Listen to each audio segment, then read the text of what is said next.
another episode of Living Room Wisdom, where your story is your glory. I am so thrilled to have my guest here today. This is Ann Landstrom. Ann is a master photographer for women over 40 to help them feel really beautiful and sexy inside. And also, she is transitioning into a really exciting field, which is very now, but it's also like, you know, when you've done something for so long, what kind of courage, what type of like tenacity does it take to actually make that pivot? So we're going to find out today. Welcome, Miss Ann. How are you today? Thank you, Miss Patrina. Yes. I am great. Good. Thank you. How are I'm you? so glad we were able to do this. Yeah. It's been a little while since we've seen each Yes. other. By the way, Miss Ann did this beautiful picture on my cards here, if you can see that. Yes, that's right. That was the one that was in New York Times Square, right? Yes, yeah. Yeah. One of the pictures from our photo shoot together ended up being a billboard in New York City Times Square, and that was unbelievable. So, It was yeah. partially unbelievable because I actually caught it. Because, you know, they go pretty Oh, quickly. yeah. I remember you posting that picture with you in front of it. I was like, Jumping yes, up. that's my Yes. client. So for me, I've only ever known you as a beautiful photographer who helps women really embrace their selves, their bodies, their spirit, and to feel really comfortable on camera. So to hear about this pivot that you have coming up is very exciting, and I'm very interested, and I get to hear about it in real time with Yeah. everybody else. But first, let's go back. Let's go back to the inspiration and the origin story of you getting into photography and how long ago that was. You're talking about my why now. My why. Yes. Well, I've been a photographer for a long time. I went to photography school about 30 years ago, actually. Long time. And just fell in love with it from day one. But I really kind of got thrown into it, not by choice, but by actually to have to do it full time was through a divorce. I was married to a very narcissistic, verbally, he wasn't physically abusive, but verbally and mentally abusive for many, many years. Until you can kick a dog for so long, right? Then eventually the dog starts biting back, and the dog was me. So Wow. I once can't that, even imagine that side of you. Yeah. You're just such mild-mannered, you know beautiful what? spirit. They bring out the ugliest in you Yeah. that you didn't know existed. Just for anybody that is watching, I mean, that's if you have a narcissist in your life, you know what I'm talking about. And it didn't end up well. It ended up actually with me and my youngest son at the time, who was 6 years old. We were homeless. He threw us out. This is a long story. I'm actually writing it all in the book. So we ended up homeless with no money, no place to live, and no work. So thankfully, a lot of good friends. I got to sleep on their couches, and I even slept in my car Wow. with my son. I remember, and it's funny how your mind kind of protects you. I couldn't remember some of this stuff. Yeah. Because when you go through trauma like that, it's like your mind protects you so you can move. You go into on. automatic Yeah, mode. right. Yeah, survival. And I remember my son said, "You remember, Mom, when we used to park in front of that church and sleep in the car?" And I'm like, "No, I don't remember that." And then all of a sudden, like, I saw it, like it was like boom, and then it came back, because at this point I was past the trauma. So it was, I guess, your mind was okay to present it to me again, right? Yeah. Because I was over it. And eventually, I got a job as a photographer for a boudoir studio in Carlsbad. So that's where I, it was born. Yeah, Okay. I ended up, well, let me backtrack. I ended up working for another photographer in Orange County for a little while. And then I found this job as a boudoir photographer in Carlsbad. And I thought, who the heck wants to be photographed in their underwear? I mean, that was the last from my mind to Yeah. actually feeling sexy, because At that time. At that time, right? Right. And so I figured, you know what, I'm going to apply. Photography is something I know and that I love, so let's see. and I needed money desperately. And so I applied, and then they said, yeah, we love to give you the position, but you will have to go through the boudoir photography experience yourself. And I'm like, wait a minute, what? I have to take my clothes off and be photographed? So after I decided to do that, it just changed everything for me. It changed how I saw myself, and falling in love with myself again after a very long time, to being beaten down and not, kind of losing who I was, really. So I started to have the highest earnings of commission in the whole company. She had built 16 studios across the U.S., and my sales was the highest. And she's like, Ann, I don't know what you're doing, but keep on doing it. And I said, I was just thinking, what is it that I'm doing? And I actually put down the camera and I connected. Okay. I would be like, Patrina, why are you here? What are you going through? What do you love about yourself? What are the parts that you don't like so much? And then we started to have that conversation, and that sometimes I was more a therapist than a photographer. I was thinking, I'm like, did you have any kind of coaching background or anything up until that point? Because that's almost like transformational work through photography. Yes, yeah. And in the meantime, I started to do my own personal development, transformational journey, and eventually, I went through NLP training and a lot of training with Lisa Nichols, who eventually became my client. Yeah. So, but that's kind of how it started, and how to empowering women from the inside out. Wow. So you started something not because you were like, oh, I want to get into photography. You started it out of necessity, essentially, and realized that not only were you good at it, but you had the experience yourself of some sort of internal transformation and wanted to offer that to other women. Yeah. And I think it's phenomenal that then you stayed in that industry for 30 years. I mean, there's a lot of people who may have had that same experience, but not stuck with it the way you did, not become a master the way that you did. Yeah, it was... It wasn't work to me. It was a passion. And to be able to see women have transformations in front of my camera, because as women, we beat ourselves up so much in the mirror, right? I mean, it's like, oh my gosh, you're so fat. I hate your arms. I mean, I hear my own voice, right? I mean, sometimes I feel like I'm looking at my grandmother, looking in the mirror as we get older. But it was so great to be able to take those shots and then show the camera right there in front of them, not raw, not edited. And tears were coming, and they're like, I didn't know I was that beautiful. I didn't know that I looked that way. And to me, that was just priceless, right? I was just, to be able to do that for women after gone through the experience of myself, not feeling worthy, or always didn't matter what I did, it was always something wrong. It was always something wrong with me or what I was doing. So to be able to, my mission kind of became, all right, I want every woman to feel worthy and valued. Yeah.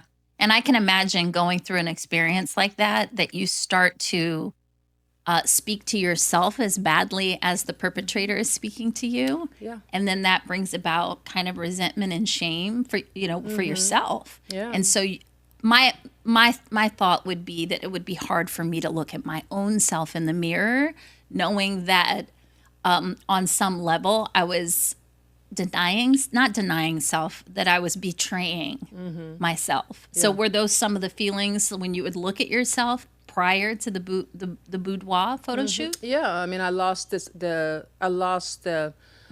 myself. I didn't know who I was anymore. Right. And it was, I mean, thankfully my friends and my family still reminded me that it's not you. Yeah, but sometimes no matter how beautiful people tell you are, if you don't feel it inside. Yeah, it wasn't really about beauty. It was about just being the person that I know that I am, and having somebody tell you that you're not, and pointing every single finger, everything, you're never, ever, ever right. Wow. Ever.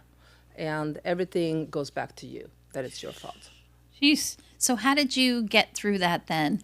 I mean, you left eventually. How did you find the courage to leave that situation, knowing that you didn't really have the financial means or what is it, the exit plan, if you will. Well, it wasn't like I voluntarily Okay. left. No, you were pushed out. It was, it became so bad that I was afraid of him. Okay. And I had a taser. And one day he was following me around and abusing me. He was gonna, send me back to Sweden, and we don't need you here anymore. And I'm gonna have you deported. And it was like all of these things. And he was, up in my face, and somebody that you eventually had been in love with looked like a crazy person in the eyes, right? I thought for sure something had that he would maybe get physical or yeah. So I had a taser, and I eventually walked around with it in a fanny pack because I was afraid all the time. And that was one morning when he was doing this, and I took the taser out and I actually pointed it for men looking at this right at his crotch. Okay. I was oh God. And I said, you get the heck out of my way. Yeah. And I went, he was standing, so I couldn't close the door into my room, because at this point we had separate rooms in the house that we still had to live in. And then he went and called the police and said, my soon-to-be ex-wife is threatening me with a of course weapon. So that's how it started. Okay. Yeah. And what looks from the outside looking in as like this situation that, was already horrific actually became a blessing, it seems, because it pushed you in the direction of your next season, which was the photography. And you've poured into, I know personally, so many women. Yeah. Not only have I had the experience, but I've talked to other women who have had the experience. And they're like, oh my God, that Ann, I just love her. I felt so beautiful. And so it's interesting that after 30 years that now you're in this space where you're looking to pivot into something seemingly completely different, but so timely for the world right now. So share a little bit about that and like where that came from. Because I remember when you told me, I'm like, wait, what? Yeah. Yeah, and I'm an artist at heart. Yeah. I always have been since I was a little girl, always sitting, drawing and all that. But I saw 2 years ago, maybe even a little bit more than 2 years ago, there was one AI program come out that was called Midjourney. And I saw what could be done with photography or creating humans. From the beginning, it was like, okay, sometimes they had 6 fingers and one eye was up here. And it was not perfect yet. Yes. But I had, sometimes you have that intuition, gut feeling, like, okay, I got to do something because I can see that my industry is going to be in trouble. Okay. So for the first time in a very, very long time, I actually listened to my intuition, because a lot of times we don't, right? Yes. We just kind of like put it away. And so I started to really study AI with some of the really top mentors out there that was teaching it. I remember when you started. Yeah. Yeah. And really kind of got ahead of the whole thing. And for me, it's still a type of art, because there's so many different things with AI that you can do that is creative. Particularly now with all these new video editing softwares and all that. It's just crazy what you can create. You can be a Hollywood producer at this point. It's from right behind your computer. And now realizing and seeing how many different jobs are actually going to be eliminated because of this. So a lot of people still are in this head in the sand about AI. And I want to say, well, AI is not going to replace you, but somebody who knows AI will. Right. Say that again for those in the back. But yeah, AI will probably not replace you yet in a while, but somebody who knows AI will. Yeah. Yeah. I believe that. And it really freaked me out for a little bit, all of the different things that AI could do. More recently, I've started to embrace it more because I just had this realization that, like you said, it's not going to fully replace you, especially not when you're someone who has, ideas and thoughts and IP. But I think that not utilizing it would be doing myself a disservice. Yeah. And also, for example, with ChatGPT, right? There's So I can see right away the content that has been written with ChatGPT. There's so many giveaways. Number one, it all sounds the same. Yeah. Your personal brand is not in there anymore because it's just generic, right? And now I've learned there's definitely ways of you be able to create your own GPT, so you can put your own brand and IP in the back of it. And number one, not only then would it sound like you and your branding and your whatever you're doing and speak to your avatar client, it would also push your algorithm when you put it out there on top versus all the other everybody that Noise. sounds the same. So because the algorithm bots out there on all the social media, they're looking for authentic content. So now you have built your GPT with your IP on the back end. Well, that means that it's authentic, right? It's to you. Interesting. Yeah. So there's a lot of little. I think that I've people- accidentally done that with because I like kind of discovered some settings and different things, and I just like put a whole bunch of stuff in there, and then all of a sudden the stuff that was coming out, I was like, yes, that's it, Right? that's me, that's exactly what I would say. And then Yeah. anything that doesn't feel authentic to me, I go in and I shift. But one of the things I also do, and I don't know if this is something you teach, is that I write it pretty much and then put it in there to be cleaned up because I had this narrative that I'm not a good, my spelling and my punctuation and so I put it in there almost like my proofreader, Right. my editor. Yeah, and which really you should do. Yes. I mean, as long as you have the human in there to keep it humanized and not all AI. So, but, what's interesting about AI is that not a lot of people know where we're heading. Yeah. Even like in the top, like the people out there that are OpenAI, as Sam Altman, even he's concerned, right? Like, are we putting the right stuff into the AI so it will move forward? But once it's past our intelligence, which now it most likely have. I mean, it just haven't released it yet. The latest version of ChatGPT is supposedly more than a PhD level. Like, Wow. yeah. So it's not going to be long before the AI is going to be smarter than us. Yeah. And what is it going to do then? It's That's the smarter than question. me. And it's all about how they programmed it in the back end. Did they program it with love and peace and right? So Oof, don't freak me out. I've seen some like AI movies lately that freak me out. I'm like, oh gosh, I hope that's not what we're in for, Well, they say the robotic that's going to be the next big revolution is 3 to 5 years. Not far at all. Sheesh. Oh my gosh. So then what would you say to someone out there who might be thinking about making some sort of a shift and maybe not from choice, maybe because they're like, I know my career, my position, my role is going to be eliminated or replaced by AI. Yeah. What would you tell them? I would definitely say you need to learn at least the basics. And it is not as scary and overwhelming as it seems to be. You just get into the right program or at least just maybe give yourself 15 minutes a day or a week, whatever you can spare. And I know it's noisy out there too. Like, where do I start? There's so many different. What can I do to help my business, or what can I do so I don't get eliminated, or so but the number one thing is start. Yeah.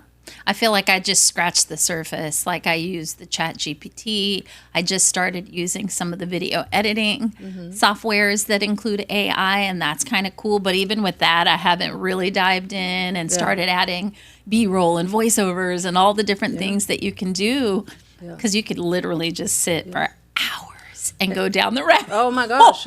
Tell me about it.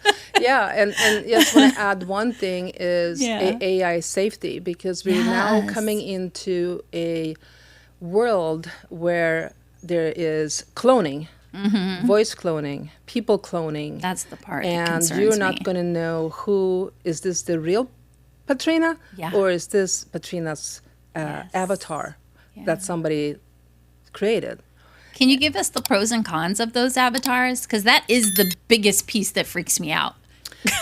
Well, I'll start with the negative and then I go with the Okay. positive. So the negative is, for example, if you have children, doesn't matter if they're adults or small, you get all of a sudden a FaceTime call. And this is now your son calling, but it's not. It's somebody that actually has cloned him, okay, and now somehow gotten because the hackers are just going to get smarter and smarter with the Wow. AI. So I recommend, like, with your closest ones, and I already gotten, starting to get stuff like this on my phone. But so it's just going to get more and more, and you can clone voice and everything. It's going to sound just like you, look just like you. So create a password with your close family members and friends, and like, what's the password? How do that's I know this is great. you? That's a good What's our tip. password? Right? Yes. Because you eventually are not going to be able to tell the difference. Ooh, Yeah. that is frightening. Yeah, so that's the bad part. The good part is if you are a influencer, business person that is busy, or you don't want to be out there. It's a full-time job to be on social media Yes. and getting your stuff out there. Or if you're creating programs, whatever you're doing, you do an avatar clone of yourself once. Then you can send that off to your virtual assistant, and the virtual assistant now has your avatar with your voice completely looks like you, talks like you, walks like you, and he or she can now create all your content without you being there. Yeah. Right? So there's I've that. seen people starting to do that. And again, it freaks me the hell out. Yeah. I'm not there yet. And I don't know when I will be there. You better get there sooner than later, Oof. because otherwise people are just going to surpass you. And it's like anything, you want to be on the front line rather on the Yes. back line. You want to be in the front seat rather than the back seat driver, right? I'm very So- proud of myself, though. I did do an AI photo. Oh, I yes. found a really good technology. As a Okay. matter of fact, many of you loved my photo and didn't know it was an AI photo. Yeah. See? But yeah, I was really surprised. And for me to say that Yeah. it looked authentically like me, I think Yeah. that it sent me like 30 plus images. And of the 30 something, there were like 5 or 6 where I was like, oh, damn. And it's getting better and better. And now, Yes. I mean, I've been tested a lot of them as a photographer and a visual Yeah. person. I mean, I could tell right away if it looks like me or not. And I say my avatar now is at 98%. Okay. Do you have the technologies or the abilities to be able to adjust certain things like you would when you're editing a photo? Yeah, it's all about the input. Like you have to have the right photos to put in when Yes. you're creating Yeah. that image avatar. But now you can actually put, with your prompting, you can put in what you want to wear. Where is this photo taken? Is it you sitting on a yacht somewhere, in a private jet, on a beach, in a podcast studio? You can create all your branding, and I hate to say this as a photographer, Right. but now you can create all your branding images with AI. That's Once you wild. get that done. That's wild. And people are gonna. A lot of people say, yeah, but it's not real. But okay, so the argument is then, is it real if you come into my studio, you have your hair and makeup done, and then I also edit the images so you look your best? What's the difference? Right. Really? Yeah. Sheesh. Talk about a perspective shift. Thank you. Thank you for that. You know, I was excited to have you on for that purpose, because I do feel like I bump up against a little bit of resistance with the AI, and I'm slowly trying to lean in. Okay, I'm using GPT more. Okay, now I'm going to try this. And I was scared as hell. You would have thought I was a hoe in church when I was about to do those photos. Seriously. I was like, you know, like I didn't know if I wanted to do it. And then I did it, and I was like, okay, I didn't die. Like, Yeah. Yeah. what's next? Right? You know? No, once you learn a little bit, it actually Yeah. gets exciting. Okay, It what's is possible? fun. I mean, there's really no limits. You can have, you can create so many different things just with ChatGPT. You can create in projects in their board of directors, build all these different things that would help you in your business Yeah. just by doing all this deep research. And I mean, I don't have the time to explain exactly Right, of how. course. But We're not doing a master class today, y'all. But it's now, I mean, I have a board of directors of the top copywriters, the top marketers, the top women influencers. So now when I put in my stuff, I get the input from their perspective, what they have done. Yeah. that's amazing. Oh, well, I'm excited for you. Yeah. And what made you want to focus on women over 40? I think I might know the answer, but Well, that's been my soft spot. You know, Yes. being a woman over 40, 50, and 60 now. yeah. Right? Being seasoned, I know sometimes when it comes to technology and those things, it doesn't come very easy, right? intimidating. I mean, I'm the one who remember, rotary phones and black and white TV. We Yeah. had 2 TV channels in Sweden when I was growing up, right? Yeah. So technology is moving so fast, and being able to help women, particularly. I mean, I'm not going to say no to women that are younger Right. than 40, but particularly our age women to have a safe spot. You know, creating an academy Where they don't online. feel stupid, Yeah, right? Where yeah. it's not as intimidating to spepe with someone Exactly. who understands your journey. Exactly, Yeah. and then be able to help them get their messaging out. Yeah. Because I know it's in there because I've seen it in my studio, and Yeah. you know and be able to help them now from a different way, which is technology, right? And how do you now build your businesses and brand to life? You don't need all these teams and stuff anymore. I just had a branding client, and she was sent by her web designer, and to get pictures for her website. And I said, do you mind me showing me your website? So she showed it to me, and it wasn't great, okay? And I said, do you mind me asking how much did you pay this person? And she was like whispered, 12,000. And I said, what? 12,000. And I'm like, oh my God. I mean, now I can push on a button and create a website like that in 5 seconds. I mean, really, that looks much better. So I don't like when people, particularly women, gets taken advantage of. So that is my new why, is to help women with technology so they can safely feel like they have the tools without spending thousands and thousands of dollars to get their websites up, to get their messaging out there, to even be able to create their own branding images and get them their work out in the world. I love it. Yeah. Absolutely love it. And I'm excited that we were able to have this conversation, go a little bit deeper, not just into what you're doing, but why you're doing it and how it can help everybody. So if there's people out there that are interested in learning more about you, following your new journey, connecting with you in regard to AI, where can they connect with you? Well, they can connect with me. I'm opening up a new platform called Crown AI. And that's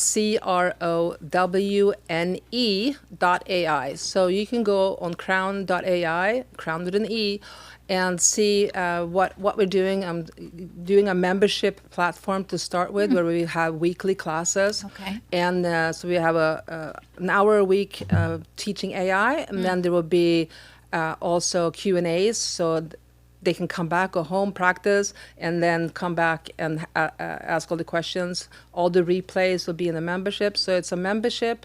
So I will put all the resources and prompts and all that kind of stuff.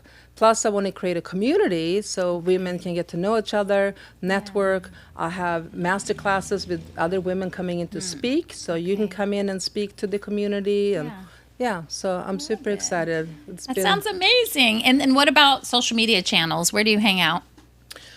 Well, I'm kind of like, since I'm closing one part and opening another. Right now, I can be found at Studio Ageless Photography on Instagram. Okay.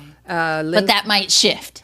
yeah, That might shift. It will be either that or Crown Yes. AI. So Okay. I haven't decided if I moving names or how I'm doing that yet. Yeah. But, I love it. yeah. This is what I love most, that I want to capture for everybody right now, is that even though it's not perfect yet, even though you don't have the whole vision planned out, you're stepping into it and you're allowing the next best aligned step to show up for you. Right. And that takes a lot of courage. So kudos to you. Thank you. Thank you for having me here today. I'm going to go check out Crown with an E.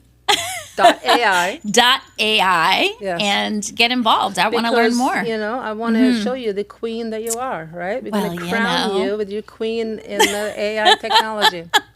Well, thank you so much for joining me. This has been enlightening, and it's really like put a comfort blanket over my jitters around AI, and probably has done the same for a lot of people listening. So thank you so much for coming. Thank you for having me. And thank you for joining us once again for another episode of Living Room Wisdom, where your story is your glory.